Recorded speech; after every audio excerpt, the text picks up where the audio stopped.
Alors bonjour, je suis le docteur Romain Mouchel, ophtalmologiste à Lyon et installé en cabinet libéral depuis novembre 2021. J'ai effectué mon internat d'ophtalmologie à Lyon au CHU dans le service du professeur Carole Burion à l'hôpital Édouard Herriot et où j'ai pu me spécialiser en pathologie du segment antérieur, principalement la cornée. Donc j'ai développé une activité de cornée médicale et chirurgicale où je pratique différents types de greffes de cornée. Et ces dernières années, j'ai également développé une activité en chirurgie de la cataracte et chirurgie de la cataracte réfractive avec un plan premium. Je pratique aussi un petit peu de chirurgie réfractive au laser, mais cette activité reste une activité secondaire. Donc j'opère actuellement à la clinique du Parc à Lyon et mon activité de consultation est partagée entre le cabinet Centre Ophtalmologie Kléber à Lyon, qui est mon activité principale, et j'effectue aussi 5 jours de consultation par mois au centre ophtalmologique du Grand Lac à Aix-les-Bains où j'ai monté un cabinet secondaire avec 2 associés.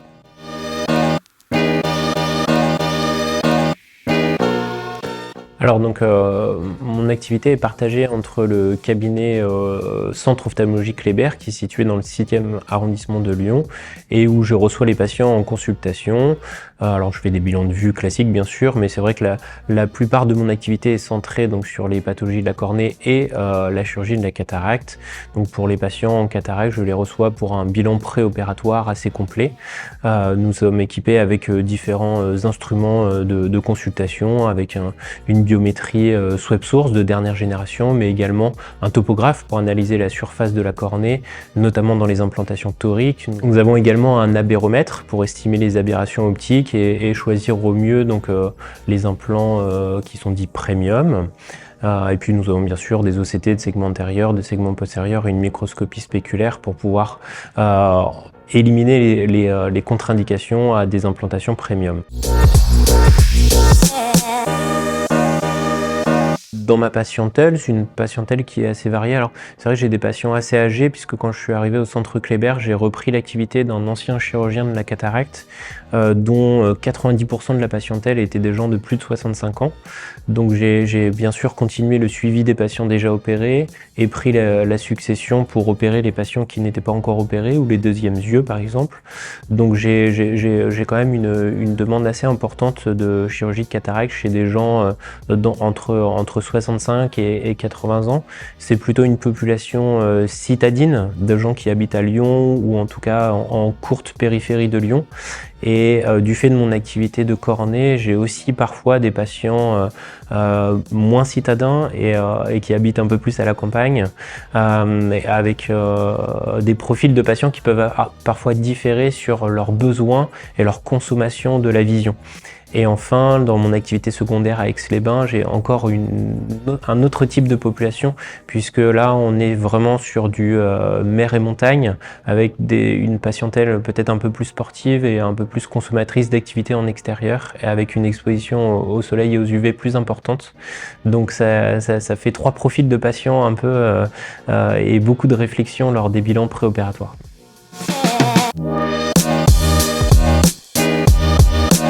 Aujourd'hui, en fait, la chirurgie de la cataracte, ce n'est plus une chirurgie, seulement un acte médical.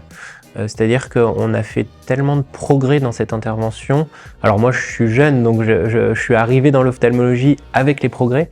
Donc peut-être que je me rends moins compte de ce que ça a pu être avant.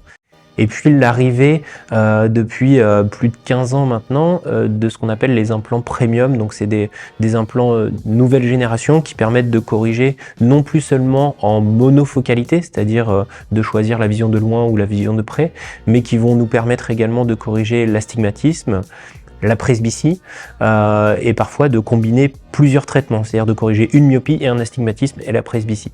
Et donc le développement de ces nouveaux implants, je pense, c'est ce qui m'a le plus attiré vers cette surspécialité, parce que j'aime les nouvelles technologies, j'aime l'innovation et surtout, on arrive aujourd'hui à apporter en chirurgie de la cataracte la possibilité aux gens non seulement de mieux voir puisqu'on retire la cataracte, mais aussi de mieux vivre parce que parfois on arrive à leur enlever les lunettes qui peuvent être un fardeau pour des raisons X ou Y et ça c'est vraiment un avantage certain dont nous disposons aujourd'hui.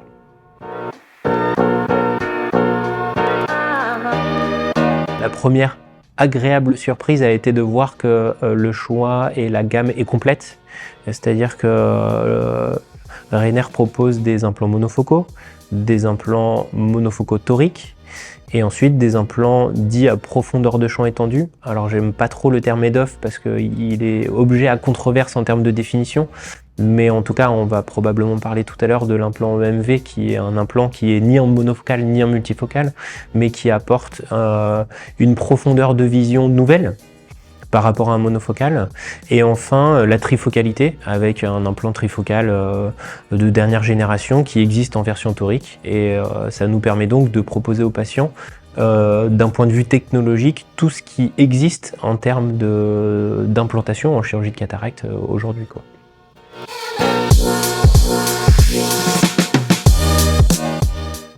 Alors c'est vrai qu'aujourd'hui, comme je le définissais tout à l'heure, j'ai un peu 3 profils de patients avec 3 manières différentes de consommer la vision. Aujourd'hui, les patients citadins, les patients qui vivent dans Lyon, en tout cas dans l'arrondissement où j'habite, ils utilisent par exemple très peu leur voiture. Donc le fait de leur proposer par exemple un implant multifocal pour leur donner la possibilité de ne plus porter de lunettes après la chirurgie de la cataracte, mais avec parfois la présence de halos lumineux qui est, on le sait, un frein chez certains chirurgiens pour se lancer dans ce type d'implantation, et chez les chirurgiens qui le font, un petit stress de l'inconfort du patient ou d'activités qui pourraient être réduites alors que le but initial était de les améliorer.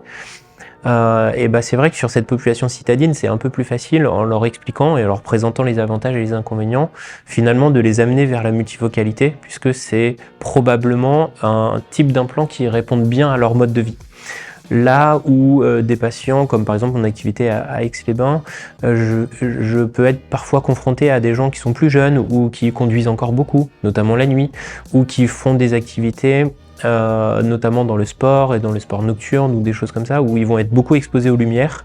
Et c'est là où le développement d'implants à profondeur de champ étendue, donc les fameux EDOF, même si j'aime pas utiliser ce terme, en tout cas dans la nouvelle génération où ce n'est plus ce n'est plus des anneaux diffractifs qui sont intégrés au sein de l'implant, mais une modification de la morphologie et de la courbure de la surface de l'implant, on va diminuer de manière importante les effets sur la lumière nocturne, et donc on va pouvoir plus facilement proposer ce type d'implantation à ces patients pour leur permettre d'avoir une bonne vision de loin, ça c'est une certitude, et une vision intermédiaire de vie courante, c'est-à-dire pour la cuisine, pour utiliser une tablette, pour tout ce qui va être multimédia, dans le sens où ils pourront ajuster la taille des caractères finalement à la puissance de la vision de près qu'ils obtiendront en post-opératoire.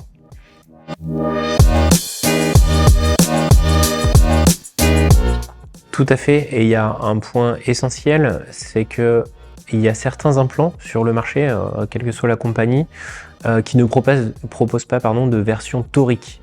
Et ça c'est un vrai problème, parce qu'en fait aujourd'hui, si on veut commencer à utiliser des implants dits premium, c'est-à-dire des implants réfractifs dans leur globalité, on ne peut pas se permettre de laisser un astigmatisme non corrigé, parce que le résultat sera pas optimal, et en fait on va perdre tous les avantages de l'implant, voire même on va pouvoir créer des inconvénients qui n'existaient pas si on avait mis un monofocal non corrigé en toricité. Donc au-delà du type d'implant un peu différent que propose la compagnie, le fait qu'ils soient tous disponibles en version torique, je pense que c'est vraiment quelque chose d'important, voire d'essentiel. Et les plus gros opérateurs de chirurgie de cataracte en France, qu'on entend régulièrement en congrès, notamment à la Saphir ou à la SFO ou à d'autres congrès plus régionaux, ils s'accordent tous à dire que dans leurs statistiques, le nombre d'implantations toriques augmente de manière significative sur ces dernières années, justement parce que les implants ont progressé, et les implants premium ont progressé, existent tous en version torique, et aujourd'hui ça paraîtrait une aberration de proposer un implant premium et de pas corriger un astigmatisme s'il était présent.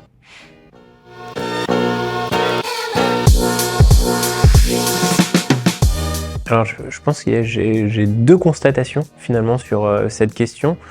La première, elle est personnelle, ayant repris l'activité d'un chirurgien de la cataracte qui a opéré probablement plus de 20 000 cataractes au cours de sa carrière.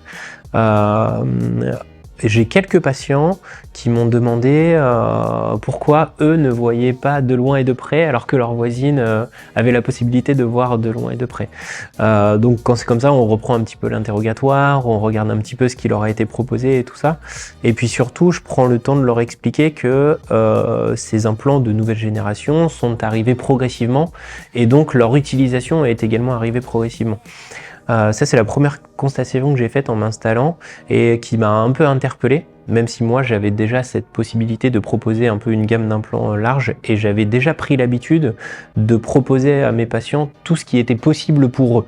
Quand il y a une contre-indication, je le dis et je rentre pas trop dans les détails. Par contre, quand il y en a pas, je préfère prendre du temps pour présenter tout ce qui existe et choisir tranquillement avec le patient ce dont il a envie par rapport à ses besoins visuels et puis également à ses moyens financiers et tout un tas de facteurs qu'il faut prendre en compte lorsqu'on décide d'une chirurgie de la cataracte avec implantation premium. Deuxième constatation, c'est certains de mes consoeurs ou confrères qui parfois m'interpellent ou me posent des questions parce qu'ils ont envie de se lancer ou ils ont posé un implant sophistiqué mais le résultat n'est pas optimal et ils ont un doute et ils demandent un avis complémentaire et je me rends compte que il y a de plus en plus de chirurgiens qui ont envie de se lancer et il leur manque un petit quelque chose pour passer le cap, mais ils se rendent bien compte, je pense, de leur patientèle qu'il y a une nouvelle demande et qu'ils vont être obligés, même s'ils n'en avaient pas envie initialement, de découvrir et de se mettre à utiliser ces implants premium parce qu'en fait, quand votre voisine a été opérée d'un implant très sophistiqué et en est très contente et si vous, on ne vous l'a pas proposé alors que potentiellement vous pouviez en bénéficier, et je pense que ça entraînera des conflits à l'avenir qui seront pas agréables ni pour le patient ni pour le praticien.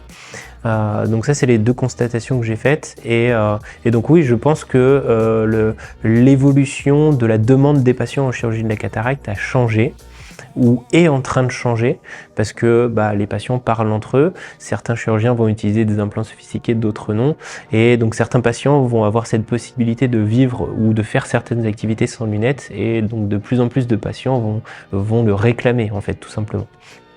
Après, il faudra toujours garder à l'esprit que dans une étude qui avait été réalisée sur le plan national par la Saphir, il y a 1 an ou il y a 2 ans, alors je ne veux pas dire de bêtises, ils avaient estimé que 25% des gens qui consultaient pour un bilan de chirurgie de la cataracte étaient des potentiels candidats à des implantations premium.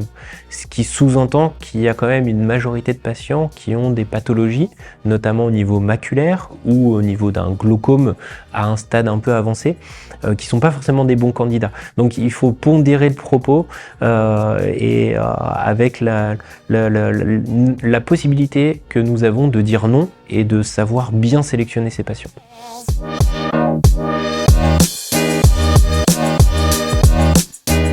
Donc comme on vient de le voir, la demande des patients évolue. Ça, c'est une certitude. Alors, on est à Lyon, donc moi je parle spécifiquement de la ville où je travaille et des besoins des patients que je vois. Donc ça peut bien sûr différer. On va pas faire une généralité, mais mine de rien, quand on discute avec certains confrères lors des congrès, la constatation semble être nationale. Et donc effectivement, on a envie de proposer aujourd'hui aux patients le meilleur. Et le meilleur aujourd'hui, en tout cas ce qui est défini comme le meilleur, ce sont des implants qui vont permettre de substituer totalement ou partiellement les lunettes correctrices. Ensuite, le problème c'est qu'on n'a pas encore développé l'implant parfait.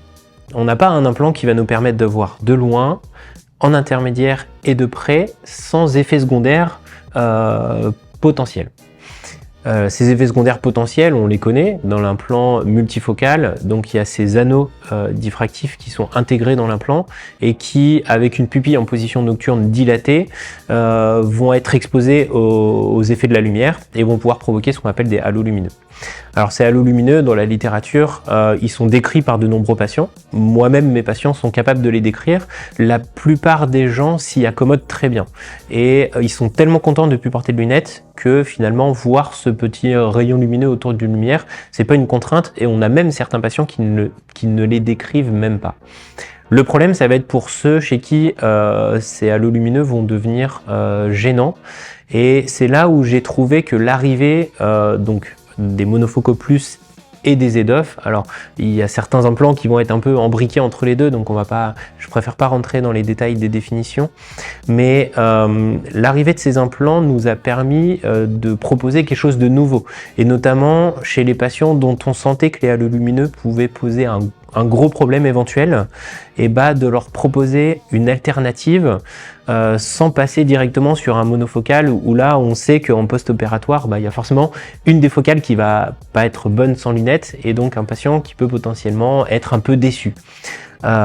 Et donc dans la gamme Rainer par exemple, moi j'ai découvert l'année dernière l'implant EMV, qui est un implant qui permet d'étendre le front d'onde et donc de non pas corriger une seule focale, mais une bifocalité, on va dire. Il donne des très bonnes performances en vision de loin et en vision intermédiaire. Et il m'a été présenté à l'époque en utilisation de légères bascules, où en fait, finalement, cette profondeur de champ étendue, on allait la dissocier entre les deux yeux pour créer un continuum entre la vision de loin, la vision intermédiaire et la vision de près. Je suis pas un grand expert de la bascule, en tout cas pas encore. C'est quelque chose que je découvre et j'ai envie de me familiariser avec.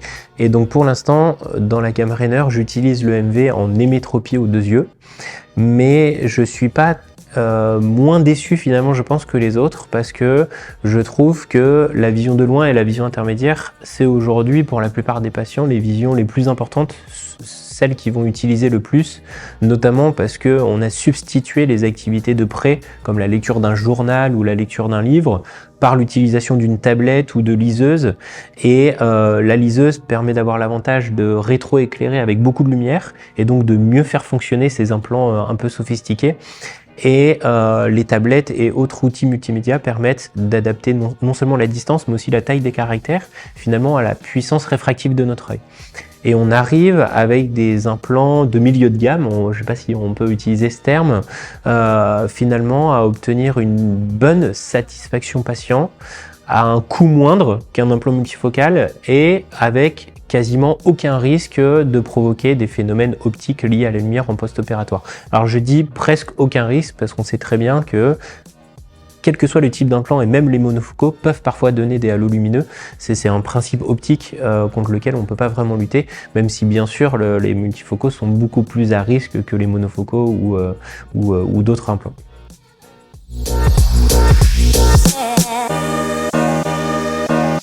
En général, quand je propose cet implant aux patients, j'utilise le terme de profondeur de champ étendue. Parce que déjà, je trouve qu'on imagine finalement assez facilement avec ce terme-là ce que ça représente.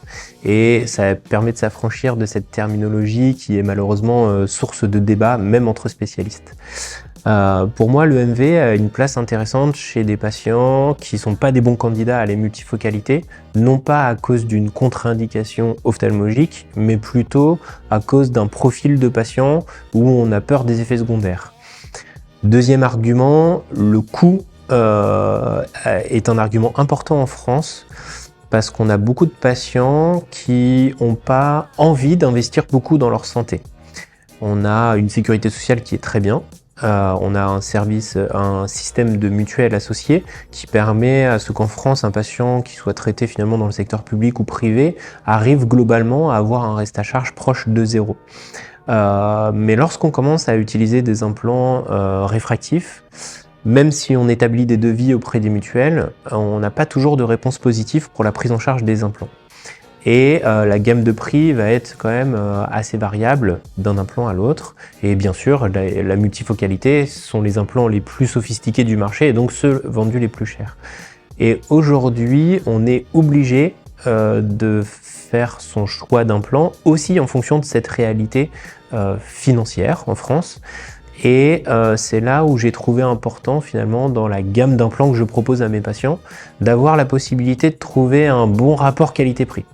Avec le MV, moi je travaille sur de l'hémétropie aux deux yeux et donc je présente plutôt cet implant aux patients pour améliorer leur vision de loin et leur vision intermédiaire, qu'on définit avec les patients comme une vision de vie courante, c'est-à-dire faire la cuisine, utiliser son ordinateur, utiliser parfois la tablette, même si ça peut nécessiter une adaptation de distance ou de taille de caractère.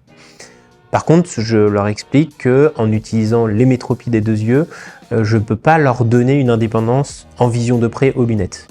Parfois, je l'obtiens, et on en est très content, et parfois, je ne l'obtiens pas, puisque par définition et par technologie, ces implants ne le permettent pas. Maintenant, l'EMV a été étudié et il existe des études qui montrent que l'utiliser en bascule, avec l'œil dominant en hémétropie et l'œil dominé avec une légère bascule myopisante, on arrive à étendre la profondeur de champ sur de la vision de loin et de la vision de près. Cette notion de bascule se rapproche un petit peu de ce qu'on fait en presbytie laser, avec le presbyLASIK. Et finalement, ça peut très bien marcher. Il faut tout simplement, et comme d'habitude, lorsqu'on utilise de la chirurgie, enfin lorsqu'on utilise des implants premium ou qu'on fait de la chirurgie réfractive, c'est la sélection du patient et les tests préopératoires qui permettront de bien définir les choses.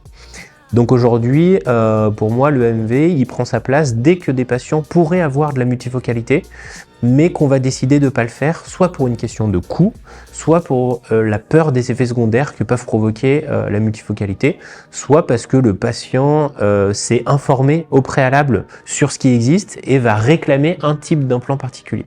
Parce qu'on a aussi ces nouveaux patients qui commencent à arriver, et avec de plus en plus de sites internet qui font la promotion de la chirurgie de la cataracte et des différents implants qui existent, bon, on a aujourd'hui des patients qui arrivent, qui ont quasiment autant de connaissances que nous sur les technologies et qui ont déjà en tête ce qui pourrait correspondre à leurs besoins visuels.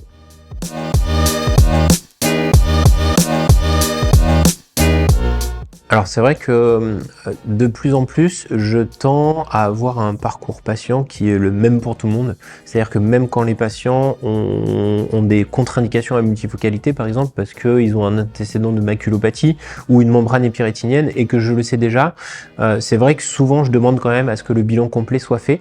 Et donc le fait d'avoir l'OCT avec une membrane épirétinienne ou une traction du vitré qui déforme la macula, le fait d'avoir les drusènes ou carrément une DMLA active, et bah tout ça c'est des images qu'on peut montrer aux patients et qui vont permettre d'appuyer l'argument non, je ne vais pas vous proposer ce type d'implant puisque chez vous ça risque de moins bien ou de pas du tout fonctionner. Ensuite, pour moi, l'EMV est un implant premium et les implants premium nécessitent un bilan complet de la surface oculaire jusqu'à la rétine. Donc pour moi, il est inconcevable de proposer ce type d'implant si le patient n'a pas bénéficié d'une topographie cornéenne pour savoir si on va mettre une version torique ou non, d'une biométrie bien évidemment, mais également d'une analyse de la surface oculaire, du break-up time et éventuellement des glandes mébomiennes pour vérifier qu'il n'y a pas de risque de déclencher par exemple une sécheresse oculaire ou quelque chose en post-opératoire, la microscopie spéculaire pour donc la qualité des cellules endothéliales de la cornée. Le jeu pupillaire peut être testé et c'est quelque chose d'important qui est parfois non fait ou oublié et qui peut amener à des mauvaises surprises en péropératoire d'une pupille qui dilate très mal ou en post-opératoire d'une pupille en position au repos qui est beaucoup plus élargie que la moyenne et qui pourrait donc provoquer des effets secondaires au niveau des lumières plus importantes. Et enfin, bien sûr, l'évaluation de la rétine avec au minimum un OCT maculaire, voire même dans l'idéal un OCT maculaire et papillaire pour s'assurer de l'absence de glaucome non traité ou non connu et puis l'absence d'anomalies sur l'interface vitro-maculaire. Aujourd'hui, vraiment les spécialistes qui utilisent beaucoup les implants multifocaux sont tous d'accord pour dire qu'une membrane épirétinienne n'est pas une bonne indication, par exemple, à la multifocalité. Donc voilà, pour moi, c'est vraiment un bilan qui est très complet. Alors, il est lourd, il prend du temps, il nécessite beaucoup de matériel, de consultation. Moi, j'ai la chance d'être très bien équipé dans le centre puisqu'on est une association d'ophtalmologistes avec chacun nos surspécialités. Et donc, on a la possibilité éventuellement d'utiliser la machine d'un collègue si on en a besoin. Mais je pense que ce bilan est essentiel si on veut optimiser les résultats post-opératoires.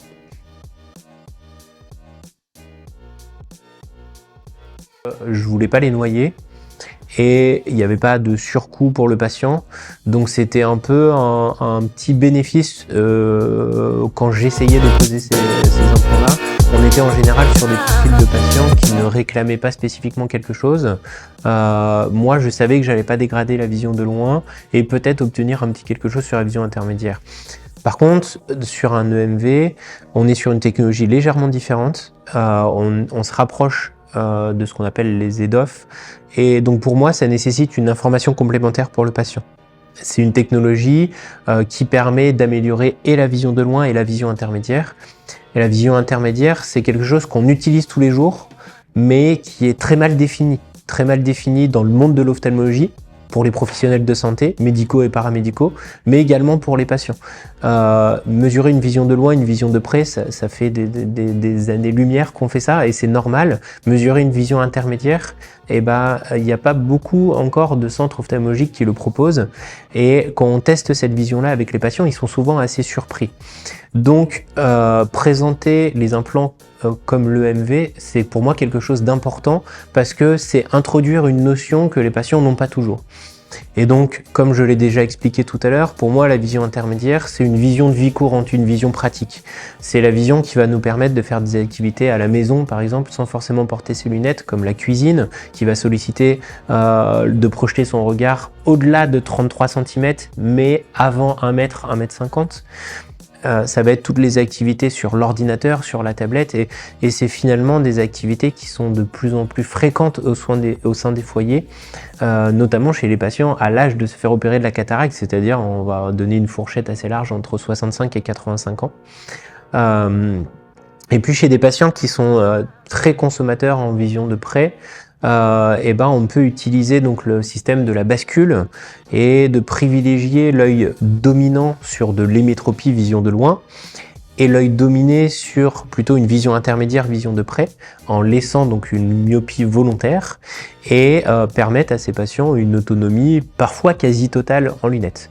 Maintenant, le système de la bascule nécessite à la fois une petite plastie cérébrale, une habitude que le patient doit apprendre, et il faut aussi garder à l'esprit que lorsqu'on lit avec un seul œil, c'est toujours légèrement moins confortable qu'avec les deux yeux. Le fait qu'on soit sur un compromis, on peut choisir hémétropie deux yeux, et à ce moment-là, on est sur deux visions et on sait qu'on aura besoin de lunettes en vision de près, la plupart du temps, ou une bascule, et donc on est sur un autre compromis, c'est essayer d'autonomiser dans beaucoup d'activités du quotidien sans lunettes, mais on garde à l'esprit le fait qu'on puisse avoir besoin d'une paire complémentaire dans, 10%, 5% des activités restantes de la vie quotidienne. Et ça c'est vraiment le contrat que je me fais à moi-même, c'est que le patient puisse repartir avec ces éléments clés en tête pour que en post-opératoire j'ai un patient qui soit satisfait et qui soit pas déçu finalement de ce qu'on aura proposé. D'autant plus qu'on commence à utiliser des implants qui sont facturés. On n'entre plus seulement dans du médical, mais on entre aussi, un peu comme dans la chirurgie esthétique, sur un devoir de résultat.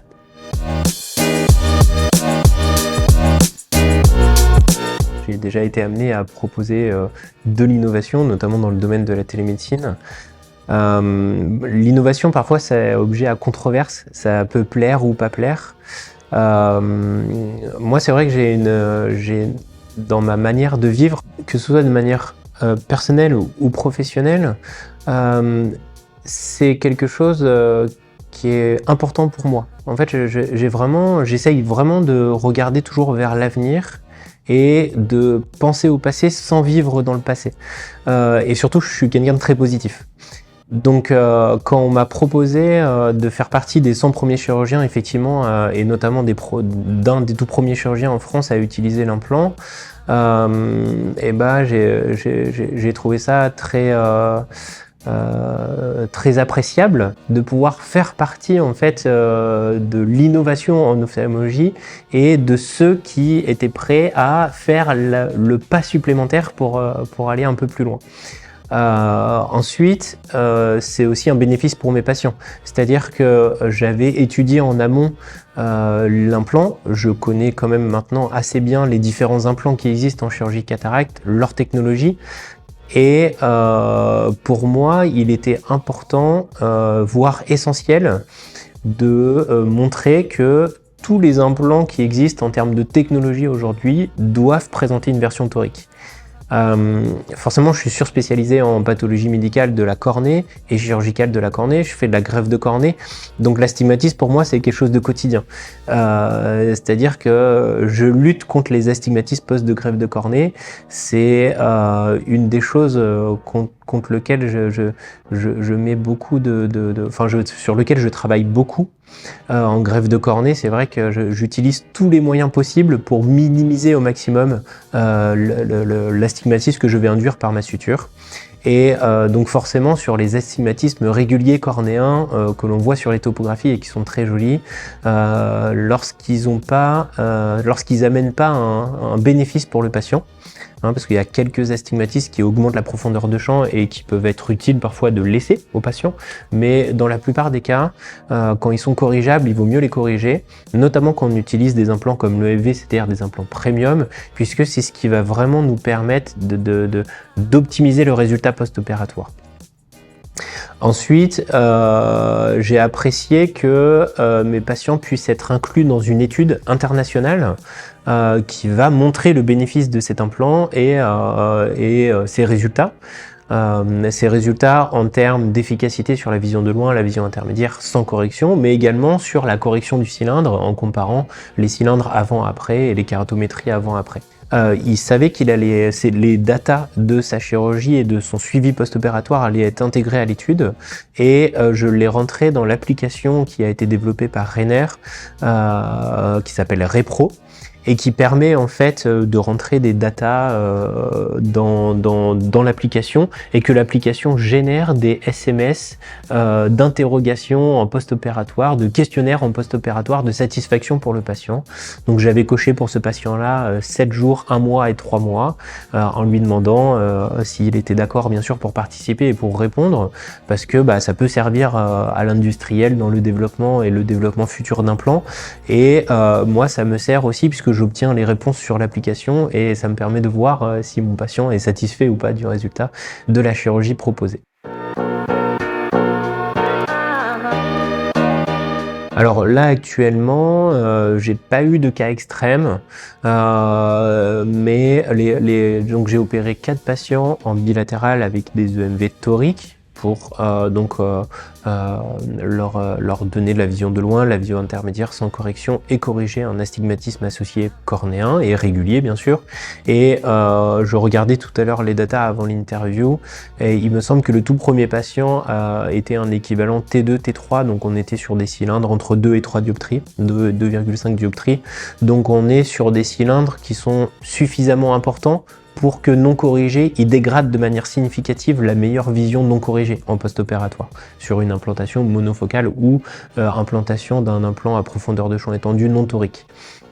Ensuite, sur le tout dernier patient que j'ai opéré, alors les datas sont très fraîches, mais j'ai effectivement corrigé dès 1,1 dioptrie d'astigmatisme. Et pour moi, dès que le delta K il est proche de 1, que ce soit 0,9 ou 1,1, si la carte axiale de la topographie le confirme, en général, je vais plutôt préférer partir sur une implantation torique.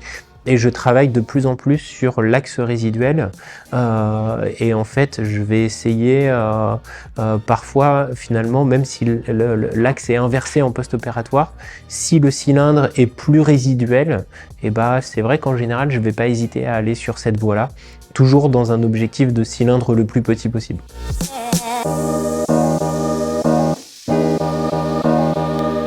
Alors pour mes premières implantations, j'ai eu la chance d'être accompagné. Alors je pense pas que c'est de la chance, je pense que c'est ce que propose Rainer chez tous les chirurgiens qui à mon avis se lanceront dans l'utilisation des gammes d'implants qu'il propose. Mais voilà, j'ai eu la chance donc d'avoir un accompagnement au bloc opératoire et surtout une présentation en amont, donc non seulement des gammes mais aussi de l'injecteur. De la technique d'injection, de la forme, du biseau, de la taille dans laquelle il rentre dans l'incision. Et ça, ce temps très scientifique où on était dans une réunion au calme pour bien appréhender les choses, ça a été un moment important pour moi, pour vraiment me dire bon ok, maintenant je connais cet injecteur et cet implant même si je ne l'ai pas encore utilisé en pratique, et comme ça le jour du bloc opératoire on est quand même plus rassuré, on s'est déjà entraîné en fait à injecter pour de faux des implants à tête reposée. L'accompagnement au bloc, ce que j'ai apprécié, c'est qu'il a été fait en amont auprès des infirmières pour leur apprendre à ouvrir le blister. C'est des choses toutes bêtes, mais qui vont stresser nos équipes quand c'est quelque chose de nouveau. Et donc l'accompagnement des équipes est essentiel. Ouvrir le blister, préparer quand est-ce qu'il faut mettre de l'eau, quand est-ce qu'il faut mettre du visqueux, est-ce qu'on est sur un implant hydrophile, hydrophobe. Donc tous ces détails sont présentés à nos équipes et ça c'est important, surtout quand on est face à un chirurgien comme moi qui utilise, c'est vrai, beaucoup d'implants et qui innove régulièrement. Ensuite, j'ai été assez étonné par l'injecteur et j'avais posé la question à l'équipe scientifique puisque je trouvais que effectivement il rentre dans des petites incisions, 1,8 mm si je me trompe pas au minimum, et je m'inquiétais en fait des implants de forte dioptrie sur la résistance de cet injecteur. Et finalement, on a injecté pour de faux des 29 ou 30 dioptries et effectivement, l'injecteur résiste, il ne craque pas malgré la taille plus importante de l'implant. Donc c'est vrai que là-dessus, j'ai été agréablement surpris. Et ensuite, donc le jour du bloc opératoire, lors de ma première implantation, donc le tout premier implant Rainer que j'ai posé était un monofocal et le deuxième, un EMV torique. Et donc lors de l'implantation du monofocal, j'ai pu me mettre en chambre antérieure comme j'aime le faire habituellement sur les autres implants que je pose. Et en fait, en rentrant en chambre antérieure, j'ai pu vraiment guider l'implantation et finalement, la première fois, il me restait une patte à mettre dans le sac et dès la deuxième implantation Rainer, j'ai réussi à mettre l'implant dans le sac finalement dès l'injection. Ce qui m'enlève une étape avec un micromanip pour aller replacer l'implant. Donc ça fait toujours une entrée-sortie dans l'œil d'économiser. Et le fait d'être en chambre antérieure, ça sécurise quand même, je trouve, le geste. C'est un piston qui se pousse, donc c'est assez simple d'utilisation. Et on a bien sûr la possibilité de rester en berge. J'ai d'ailleurs injecté une fois en berge parce que j'avais du mal à rentrer en chambre antérieure. Je suis resté en berge, ça m'a permis de voir. Et l'injection en berge, en biseautant légèrement, se fait de manière douce, efficace. Et l'implant ne part pas du tout finalement très vite. L'injection est très contrôlée et ça c'est agréable. On n'a pas un effet voilà, d'un implant qui pourrait partir de manière très rapide dans l'œil, parce que ça c'est toujours un stress aussi qu'on essaye un nouvel implant en cataracte. On a toujours peur qu'au moment de l'implantation il puisse y avoir une rupture ou quelque chose à cause d'une mauvaise connaissance ou d'une mauvaise manipulation de l'injecteur. Et là en fait avec une injection douce et contrôlée, on n'a quasiment pas de risque, voilà. Et puis encore une fois, si on s'entraîne avant ou si on est accompagné, ça réduit et minimise en fait le risque de complications péropératoires. Et enfin, la stabilité de l'implant dans l'œil. Donc la particularité des implants Rainer, quel que soit le type d'implant, c'est que ce sont des implants qui sont très grands. Ils font 13 mm. Et ça leur procure une bonne stabilité au niveau du sac capsulaire, notamment pour les implantations toriques. Alors ils ne tournent que dans un sens, mais par contre une fois qu'on les a placés dans l'axe, ils vont très peu bouger, même au moment du retrait du visqueux et tout ça, et ça c'est très agréable. Et moi je n'ai eu aucune rotation post-opératoire significative, en tout cas à signaler. Voilà, si j'ai une variation de 5 à 7 degrés de mon axe, ce qui est quelque chose d'assez normal et très bien toléré. J'ai jamais eu 30 ou 40 degrés d'écart entre ce que j'avais visé et ce que j'ai découvert en post-opératoire.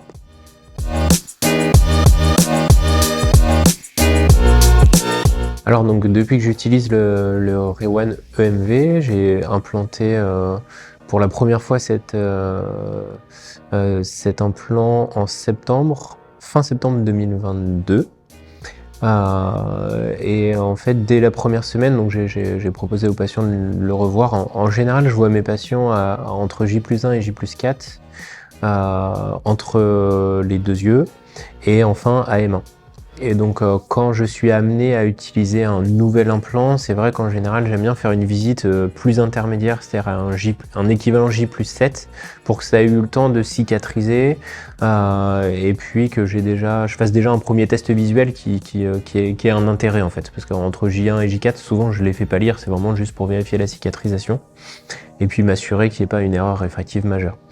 Donc sur les premiers patients, dès le J7 en fait on est assez étonné. Les patients voient très bien de loin. Quand on vise les métropies, j'ai vraiment eu aucune dégradation de la vision de loin et ça c'est très appréciable parce que du coup quand on met ce type d'implant, on veut pas dégrader cette vision là en fait. Et sur la vision intermédiaire, ça dépend des patients. Mais dans mon expérience, qui est encore assez petite, je pense que tant que les deux yeux sont pas opérés, c'est assez difficile de se rendre compte en fait. Parce que déjà, on opère une cataracte. C'est-à-dire que l'œil non opéré, ça veut dire qu'il voit pas 10 sur 10, il voit pas 10 sur 10 corrigé, et en fonction de la réfraction de départ, vous pouvez avoir un écart entre les deux yeux qui déstabilise quand même pas mal les patients et qui les gêne. Une fois que les deux yeux sont opérés, et avec la technique que moi j'utilise, c'est-à-dire hémétropie de deux yeux, la vision intermédiaire, c'est quasi immédiat une fois que le deuxième œil il est opéré. C'est-à-dire que très rapidement, les gens sont capables de vous dire que dans les activités de la vie quotidienne, ils arrivent à voir correctement, voilà. Et ce qui va les gêner, c'est vraiment la lecture fine de près, même si parfois, dans les tests visuels, là sur mes premiers patients opérés, j'ai eu 2 Parino 4, ce qui est quand même un très bon résultat visuel de près sur un implant qui n'est pas à la base vendu comme tel. Voilà, j'ai pas eu de déception, j'ai pas eu de dégradation de la vision de loin, et j'ai pas de patient chez qui ça n'a pas marché. Alors après, encore une fois, il n'y a rien de scientifique dans tout ça, je partage juste mon expérience personnelle, et septembre 2022, nous sommes en février 2023, bien sûr tout ça est très récent, mais en tout cas, mon expérience personnelle semble se rapprocher de ce qui est déjà publié sur cet implant, et donc ça c'est positif pour la suite, et ça m'encourage à continuer, puisque comme je l'ai expliqué tout à l'heure, au-delà des résultats, j'ai aussi un confort de chirurgie, une stabilité de l'implant, et le fait qu'il existe en version torique, ça m'apporte plusieurs arguments voilà, qui ont contribué au fait que je l'intègre dans ce que je propose à mes patients.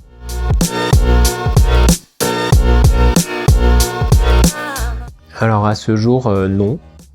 J'ai vraiment aucun patient qui a décrit des phénomènes de halo lumineux.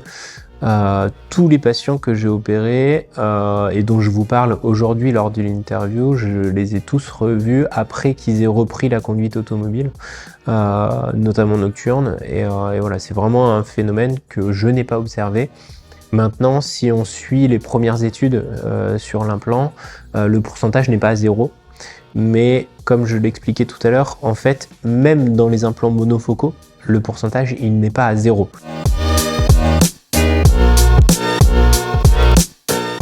Le mot de la fin, on parle de défi. En fait, le défi, c'est l'implant parfait. C'est-à-dire qu'aujourd'hui, on n'a pas d'implant parfait parce qu'ils ont tous des avantages, des inconvénients. Et si on pouvait avoir un implant parfait qui soit accepté par tous, avec un surcoût acceptable, avec une efficacité sur toutes les visions et surtout l'absence d'effets secondaires, là c'est le jackpot pour celui qui le trouvera, que ce soit un industriel ou un médecin ou un chercheur. Mais non, ce qu'on peut espérer, c'est que la technologie EDOF, cette technologie de profondeur de champ étendue, continue à évoluer pour venir titiller, voire réussir un jour à substituer la multifocalité telle qu'on la connaît aujourd'hui. Et si on arrive à enlever ces anneaux intégrés aux implants multifocaux, tout en gardant la technologie et la puissance des implants multifocaux, je pense que là, on fera un deuxième bond en avant. Mais on a commencé à faire un premier bond avec l'arrivée ce que moi j'appelle, à titre personnel, des EDOF nouvelle génération, dont le MV qu'on a cité fait partie, on pourrait en citer d'autres. Je pense que là, on a un premier pas en avant qui est de très bon augure pour la suite.